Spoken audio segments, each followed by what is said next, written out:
Good morning everyone. তো নিয়ে এসেছি ছোট্ট একটা মিনি ব্লগ। তো আজকে আমরা যাবো রাসমেলায়। তো সকাল সকাল ঘুম থেকে উঠে পড়েছি।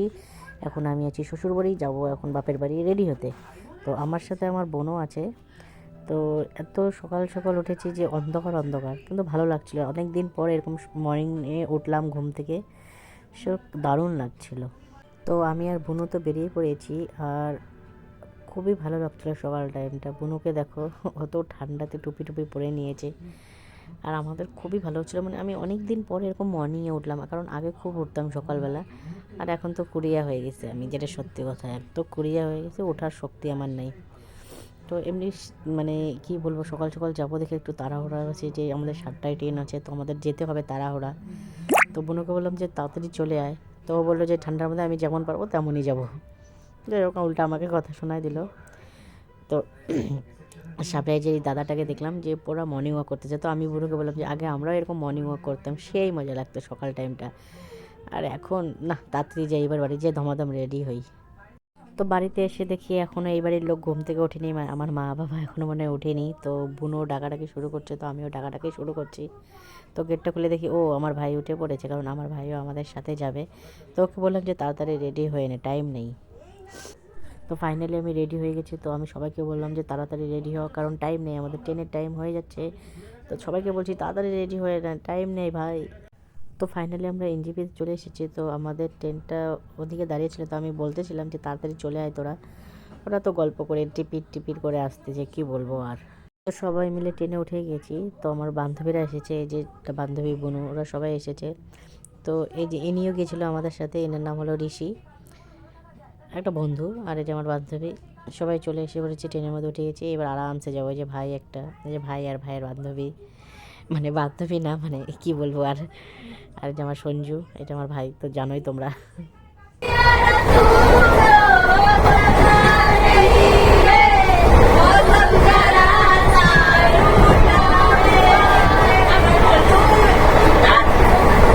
বোরিং হওয়ার জন্য আমরা ট্রেনের মধ্যে আন্তাক্ষরী খেলে নিয়ে, তো খেলা হয়ে গেলো। তো আমি বললাম কি আমাকে একটা ভিডিও শ্যুট করে দে।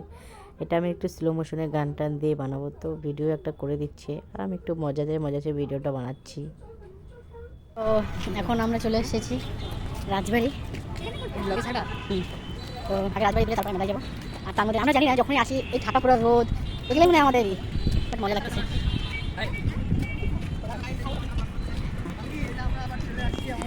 তো আমার বান্ধবীরা ওখানে থেকে গেল, আর আমরা বললাম চল আমরা একটু বাইরে গিয়ে একটু আড্ডা মারি। তো আমাদের আর রাজবাড়ি ঘুরতে ভালো লাগছে, কারণ আমরা অনেকবার এসেছিলাম এই রাজবাড়িতে, তো আর ভালো লাগছে না।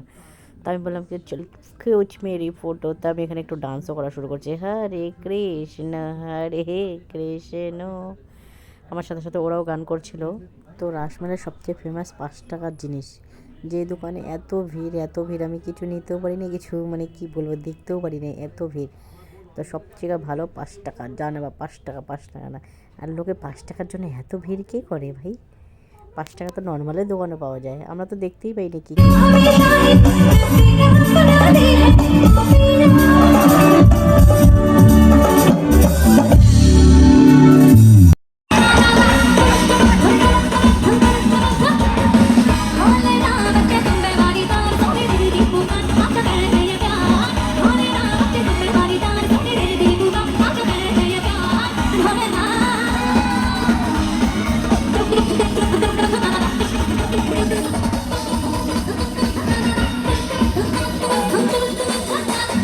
তো এখন বাজে রাত 2টার কাছাকাছি, আর এখন হলো কুচবিহারের প্ল্যান, মানে প্রোগ্রাম শেষ হলো রাত 2টা। এখন থাকা দেখো মনে হচ্ছে না যে রাত হয়েছে, আর আমরা রাত 2টার সময় ঘুরে বেড়াচ্ছি, দেখি।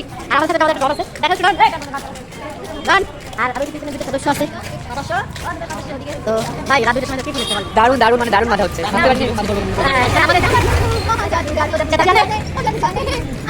তো ফাইনালি আমরা বেরিয়ে পড়েছি মামা বাড়ি থেকে।